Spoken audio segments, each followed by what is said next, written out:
안녕하십니까. 세상 읽어주는 남자 이상훈입니다. 오늘은 인텔의 GPU를 TSMC가 수주했다는 소식을 전해드리겠습니다.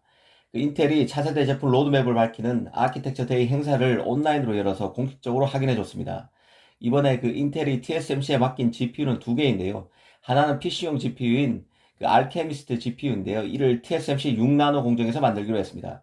또 슈퍼컴퓨터용인 몽키베티오 GPU의 경우는 두 개의 묘두를 TSMC 7나노와 5나노에서 각각 만들기로 했다는 게 핵심입니다. 인텔이 밝힌 만큼 이전에 구구한 억측과는 다릅니다. 오피셜입니다.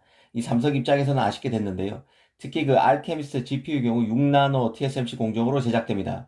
그간 TSMC의 7나노, 5나노에 밀렸던 삼성으로서는 8나노, 6나노, 4나노 등을 잘 활용할 필요가 있다고 말씀드렸는데요. 브릿지 공정이기 때문에 그렇습니다. 그런데 이번에 TSMC가 인텔 GPU를 6나노 공정에서 만들기로 한 것입니다. 이 가장 눈에 띈 것은 역시 인텔이 본테베키오 GPU를 칩의 부분 조각조각을 서로 다른 공정으로 만들고 그것도 서로 다른 회사의 팹을, 그러니까 여기서는 TSMC 팹이겠죠, 사용한다는 점이 공식 확인된 점에 있습니다. 인텔의 본테베키오 GPU는 데이터 센터용에 들어가는 독립형 GPU입니다. 그간 지난해부터 숱하게 인텔 GPU의 TSMC 외주 생산 관련 설이 많이 나돌았었는데요. 일정 부분 본테베키오 GPU 구조에서 찾을 수 있을 것 같다는 생각도 듭니다. 이 칩은 기본적으로 인텔에서 만들지만 칩의 일부 모듈, 칩의 일부 조각은 TSMC의 7나노와 5나노에서 제작되는 구조를 띱니다. 서로 다른 공정으로 칩의 일부를 만들어서 나중에 다 조립하는 형태라는 뜻입니다. 사실 이런 형태로 만든 칩은 경쟁사인 AMD도 있는데요. 가령 AMD의 7나노 공정 칩인 젠2의 경우 칩넷이라는 작은 칩을 도입해서 CPU와 입출력 단자를 분리했습니다. 그래서 CPU 코어 블럭은 TSMC의 7나노 공정에서 만들고 또 칩 주변부에 해당하는 입출력 단자인 IO에 해당하는 칩 부분은 TSMC의 14나노, 10나노 공정으로 만들었습니다. 한 공정에서 한 칩을 다 만드는 게 아니라 멀티다이 패키징 형태로 부분 나눠서 CPU를 만들었다는 의미입니다.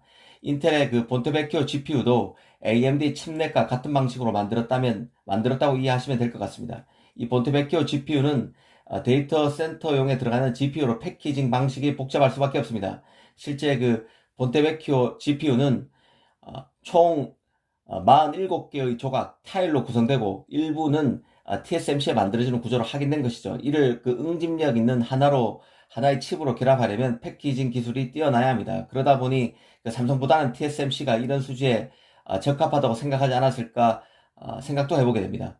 인텔이 이런 식의 칩 제작을 받아들였다는 뜻은 프로세서 칩 경쟁이 치열해지면서 인텔이 그만큼 절박하다는 의미도 담겼다고 봅니다.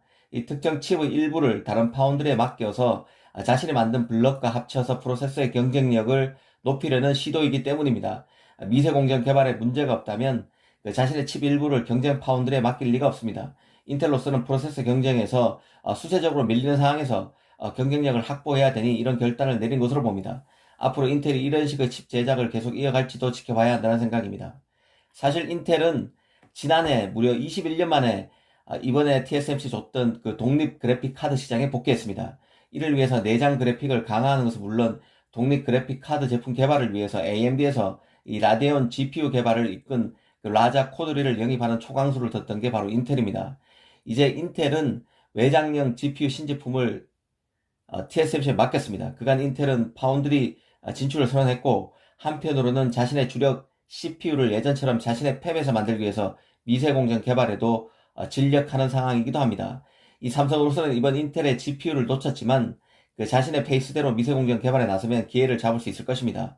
특히 이번에 인텔이 TSMC에 준 외장형 GPU는 인텔도 재도전하는 분야입니다. 역으로 보면 물량이 대규모가 아닙니다. 소규모일 수밖에 없습니다. 일전에도 말씀드렸지만 프로세서 업체의 칩 물량을 TSMC가 전량 다 소화할 수는 없습니다. 앞으로 파운드리 간 수주 경쟁에 불꽃을 튀길 것으로 봅니다. 감사합니다.